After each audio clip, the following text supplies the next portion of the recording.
Manchester United 4, Brighton 2, and as you can see, I am not in the usual studio. I'm actually in Barcelona at the moment. We'll get into that at some point, but right now, holiday's going great so far, or the vacation's going great so far. And right next to me, I've got my boy. Come on, man. None other than Abz Busquets. SDS International, baby. Yeah, we're international, man. We're Come international. on, But listen, my dog. life lately's been feeling good. Right now, I've got my Red Bull with ice. Yep.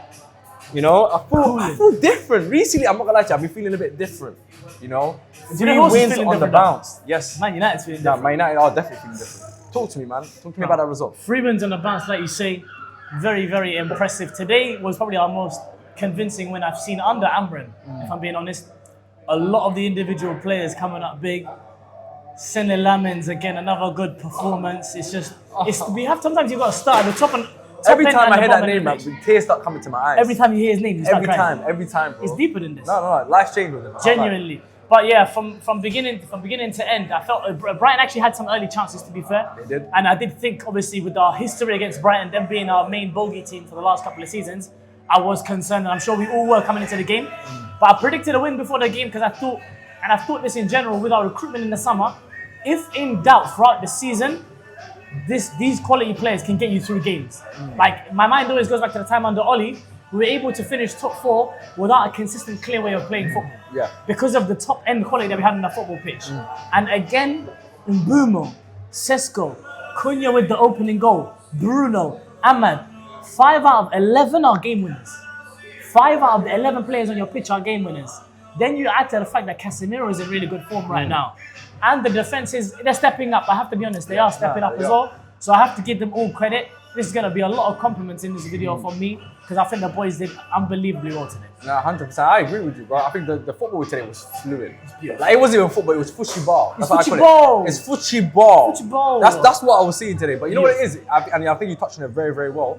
It's the individual quality. I think it's different now. Like, we've got so many individual players that are so good. We've got obviously Ahmad, Sesko, Kuna, and Brema. These are players, like you said, that can make a difference at any given moment. Yeah. But for me, it's not even just about that. I think it's the link up, the understanding. You could already see now they started to build relationships on the pitch, and they're thriving off that. So for me, honestly, obviously I know we conceded a couple goals that we will touch on a little bit later. But other than that, I've generally I was very, very pleased with what I saw on today.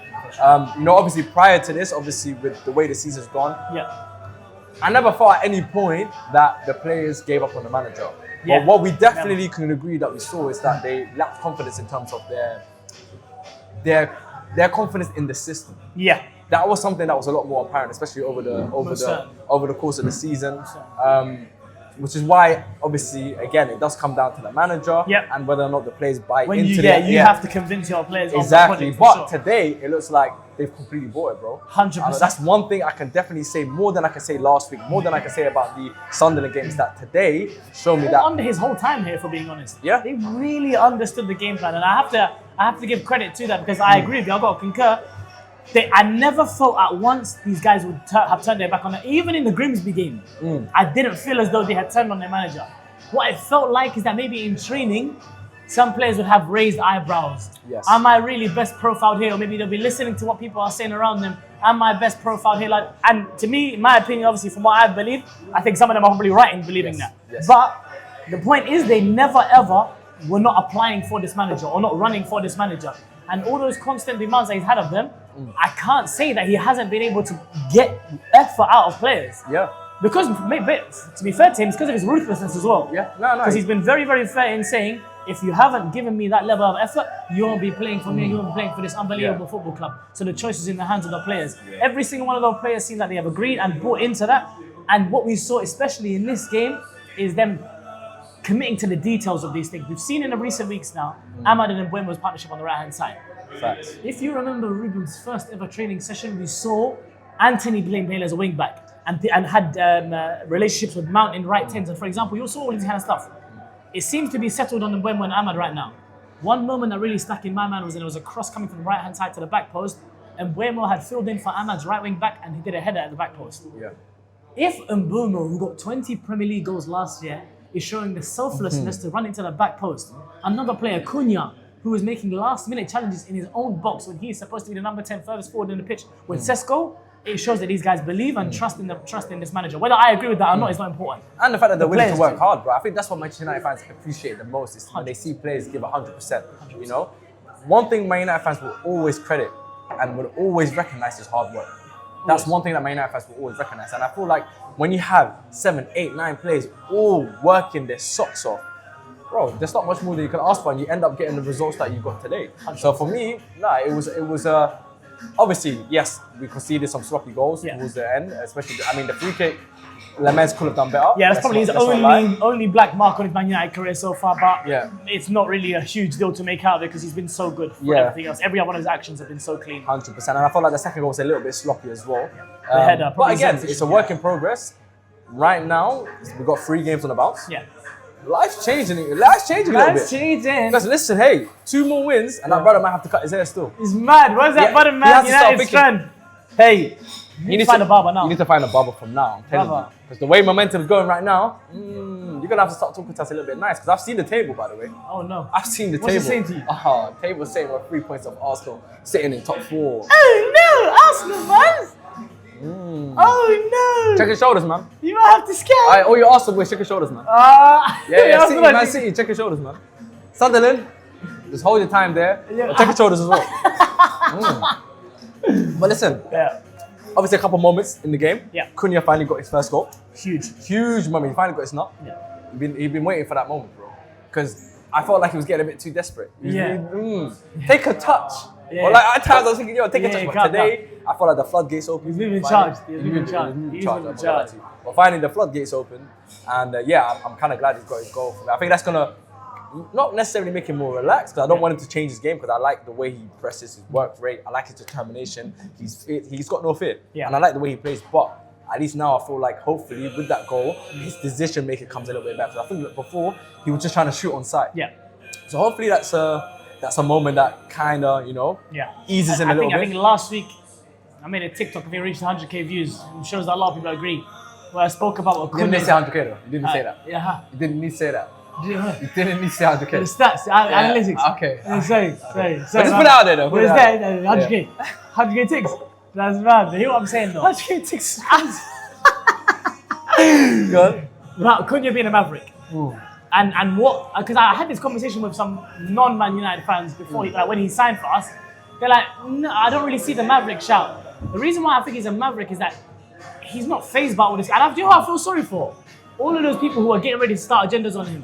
Where they said, Cunha's getting all this plaudits, but he has 0 GA. I feel sorry for you guys because he answered you in the next game. He didn't give you time to develop your 0000 stuff that they love doing it. As soon as people started thinking about it, he silenced those issues. You know that 007 thing? I think the one player that hasn't worked on is Kuna. Like everyone ignored it. You know what they do obviously with Verts, they've been doing it with all these other players and that. Kuna is the one player everyone kind of just ignored it because you've seen what he's doing. You've seen what he's doing on the pitch. They just know when you generate football that much and you're getting shots on target and you're involved in flicks and tricks and all this kind of stuff. You know, eventually this guy who's his character and his personality and every action that he does, the goal's going to come eventually, or the assist is going to come eventually. And he came through with that. Another player I want to highlight quickly as well, someone I've been critical of in the past, Casemiro. Oh, Casemiro. This is looking like the first 6 months Casemiro. I can't lie. Bro, Casemiro. The first 6 months Casemiro. Especially these last 2 games. There's a little pass that he did for one of the chances right early in the middle of the game when Kuna got it to Bruno. He passed it through the midfielder's legs, and I'm like, that's exactly what I want from my midfielder. Got the ball from my centre half, got it on his back foot, passed the ball forward. If I could build one thing that a 6 could do a million times, is that. And he did that brilliantly. And he did it brilliantly last week for 60 minutes at Anfield, which is a tough ask for someone at his age. Yes, 100%. It's a really tough ask. But these last 2 games from Casemiro have been unbelievable. I'm not the kind of person to shy away from that just because I've criticised him in the past. He's been brilliant these last 2 games. And I think we've learned how to utilise him now. Because I think before, obviously, prior... You were saying this in the game, actually, about and their relationship. Yeah, I think generally, him and Bruno is probably the best combo that we have as a pivot.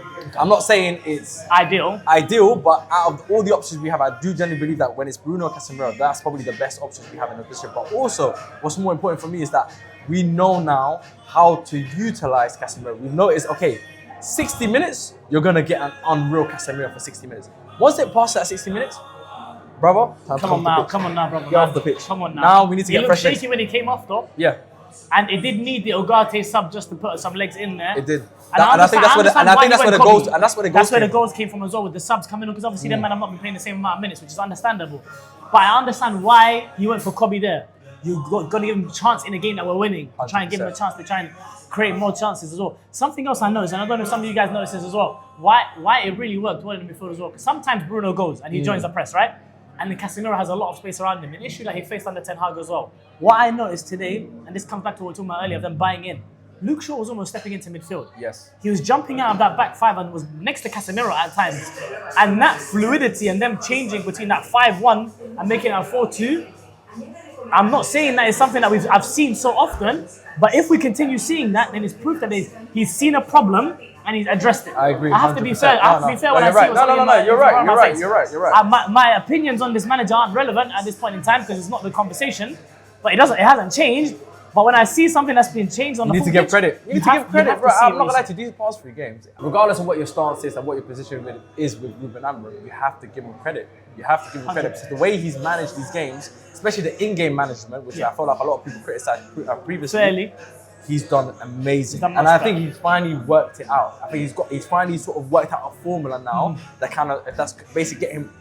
I wouldn't say necessarily getting him the results, but it's sort of managing the game. It's aiding him to get towards those results. Yes, sure. yes, 100%. And before, I think they were hindering the results. They were. So to see that growth is much better. And he's mentioned in the past, that it's not a back 5, it's a back 4. And at times you see us pushing the back 4. Me personally, I never bought it. Yeah. I never bought into it because I never saw it week in, week out. Yeah.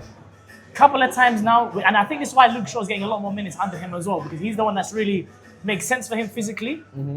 You mentioned this, when Leach comes back. When Leach comes back, it's a game changer. You see the way Lamens has come into the squad now. And you can see, you sense a bit more confidence, you sense a bit more organization, you sense a bit more structure, more safe. It's more safe. Leach, when he comes back, I think it's going to have the same effect. And I think that's when things go up even more. I think it goes up a level even notch. But imagine Leach jumping into there, and then imagine what Leach brings us on the ball already. And the passes breaking between the lines as well, which Leach has in his game. Come on, bro. No. I'm telling you, I promise you, when Leach comes back, this is the thing though. Everything is if, buts, and maybes, because who's not to say that we get injuries, you know, as the season's going on. It could happen. It could happen, you know. So we could end up losing players, which will happen at some point anyway. It's inevitable. Yeah. But at the moment, when Leach does come back, hopefully by the new year, and everyone stays fit and everyone's available, I think this is a team that definitely can be in and around where they're currently sitting right now, which is 4th. One more thing I was going to say to you. Obviously, 3 games on the win. We are currently sitting in 4th. Obviously, other teams still need to play. If we win our next 2 games against Forest away and also Tottenham away, does that change your perspective or your opinion on Liban? No. No? Not because I need to. I need to make that clear in terms of what my stance is. My stance is Ruben won't be a success as a manager at Manchester United. Which I agree. I'm with you. I think that in terms of, like, the one thing I did and the reason why I came to this conclusion was because of me preempting what I think is going to be happening. Yeah. I can see this team improve, and I can see, and I said this when we had the recruitment in. I was almost frustrated as someone that wanted Ruben Amorim out, frustrated by such good recruitment because I feel as though these players can get him points. Yes. And they can get him quite comfortably top 10 into the table, maybe even top 5, potentially with the quality of players there are. That's frustrating because I think that could put plaster over the cracks potentially, right? Having said that, he just needed, I think it's very important for him and his stock as a manager to prove he's not a 15th place kind of coach. Like, this season for him has to be, the best thing he can come out of this season with is prove that I am not a coach that is as bad as 15th. Yeah. As bad as making a team like Man United have an ending to a season like that. So he has to make sure he has to do that for going into next season. But my stance wouldn't change because I just don't believe that he will end up the final evolution of his team being good enough to compete with the best teams in Europe right now. And I just think that level is so far ahead, the likes of the top clubs in Europe, that we would need a better manager with better recruitment even still, especially in midfield, like you mentioned, that we need some enforcements in. I still wouldn't change my stance. I still don't think it will succeed. But I'm happy to give credit whenever I see it. 100%. And I'm not arrogant enough not to do that, for sure. Bro, I've already said it as well previously, that I want him to prove us wrong. I want him to prove us wrong. If he proves us wrong, it means our Man United's winning. That means United's winning. Man United's winning, we'll become successful again 100%. And we'll compete again. 100%. So I would absolutely want him to prove us me all wrong, wrong. yeah. But I don't see this being, like you said, I don't see it essentially being sustainable. Yeah. That's the problem. I don't see this being sustainable. But we're gonna take it game by game. And enjoy them as they come. Enjoy as they come, and hopefully, obviously we've got Forest next. Yeah. And then after that, we have Tottenham away. If we can get the 2 wins on that and get 5 in a row, one for one, that brother gets to cut his hair, which I'll be so happy for him. But 2, also, that's momentum that shows that we are a team that can definitely finish in the Champions League places. And that's what I want to see this season. And that's what I want to see this season. Like players like Kuna and Mbeumo most certainly had offers from other clubs that were going to be playing midweek in other competitions. Yeah. Then playing 1 game a week. And this is not to dampen on the wins and all the kind of stuff, because they are still expected to get these wins and they're doing that so far. You kind of have to, if your players are that quality, playing 1 game a week for the rest of the season. And that is something that I have to see from them continually throughout the rest of the season. Obviously, FA Cup's going to come into it as well. But with playing 1 game a week in the Premier League, there isn't much of an excuse not to finish as high as possible with these level of players. And that's just based on their individual ability. Now, if, like you say, they gain relationships. Sesko was brilliant today. Oh, Sesko was brilliant. I know he didn't get a goal, but he was brilliant today. Bro, I actually don't. Yeah, we need to speak about some of these guys, because Mbeumo already before coming to Man United was considered one of the best players outside the top 6. 100%. He's at a top maybe 6. Maybe the best. The best, exactly. Yeah. Maybe the best player outside the top 6. He's just looked like and the thing about him is that the transition's been so smooth, and he looks so confident and comfortable on his decision making, his creativity, and his goal scoring. He's building relationships with almost the most of the players on the pitch. Yeah. Kuna is developing that with a lot of players on the pitch. Sesko is finding his feet. Happy days, bro. I already said about brother last week. I literally said it last week as well. He can generally be Man United's Mo Salah. 100%. Easily. He could be Man United's Mo I had Salah. him down as And Mo Salah's and again, replacement. I keep reiterating this. I'm not saying numbers. I'm not saying achievements. Yeah. I'm saying based on the importance and stepping up in those big moments, Mbeumo can definitely be that guy. And it looks like he wants to take that responsibility. He wants to be that guy. Yeah. Same with Kuna. I feel like I kind of get that sense with Kuna as well. Yeah. But Salah and Mane. Yeah. But then again, you can have brilliant. Kuna and Mbeumo, and I feel like Jenny, they could be that type of players for us. So 100%. obviously right now things are looking good. I'm not gonna get too carried away. Of course not. 1 game at a time. We've got Forest next. Forest away, a weak Forest team that's obviously got a change of manager. Sean Dyche. Yeah, so maybe hopefully there's no might new manager bounce there. Hopefully not. But I'm excited to see how these next couple of weeks go before the international break. Certainly. If we can get 5 wins out of 5 before this international break, That'd be huge. that would be a game changer. Huge I think that's for a them going turning. into I think that's a turning point in the No, most season. certainly. And if we can keep that momentum going to the transfer market, Yeah. maybe then we can get a midfield. We can address the midfield problem and maybe get 100%. somebody in, and then hopefully that will improve the level. Same way Laments came in and improved our levels. Yeah. We can hopefully get a midfielder maybe in January, and that improves our levels as well. So Most certainly. right now, obviously, it was only a few weeks ago where everything was doom and gloom, but now all of a sudden everything's Sure, looking rosy. Rival fans, I think it And was going on over everything there. is shit. It was going on over They're there. thinking, what the hell is going on right going on now? over there, man? I That's see, what I these guys see, are I up. see, bro. The group chats are quiet today. Man, them are just watching. Where doing you, it. man? Man, them are doing the side eye. Come Man, on, them are man. doing the side eye today. They just That was listen. like this, like this. I hope you're paying attention. I hope you're paying attention because life's changing, man. Life's changing. But listen, Brighton did well. I'll be honest, in the first 10 minutes of that game, I was concerned. They had some chance to create. There was a big Binte chance that he missed. Well, I felt as though as soon as our individuals started getting going, it was a bit too much for them to handle. They still feel like they were a threat at times and passing through the lines because they're a quality team with good technicians all throughout all thirds of the pitch. Danny Welbeck got his goal, which is almost written in the stars. Which was inevitable. It was inevitable, man. He had to score today at some point. He said, "I'm leaving." He said, "I'm leaving with got a something." soft spot with Danny He said, Welbeck. "Yeah, I do. I actually always have a I soft do." spot. I But really he like said, "I'm leaving with something." Yeah. And I said, "We said fair play." Yeah, I think Lemon's let him as well. Out of respect. Out of respect, he said, Yeah, "Danny, yeah. legend, number Yeah, 19." come on, man. Remember? We'll give that, man. Yeah, we'll give you that. He respected the heritage of the club. But overall, really convincing result, really good times. On Nah, the night so far. amazing. Nah, it's a good weekend. Yeah. And I mean, we're in Barcelona at the moment. Beautiful city that we're We in came right now. here for El Clasico, and I'm just gonna give you guys a heads up. Yeah. We came for the Faisal hate watch this weekend.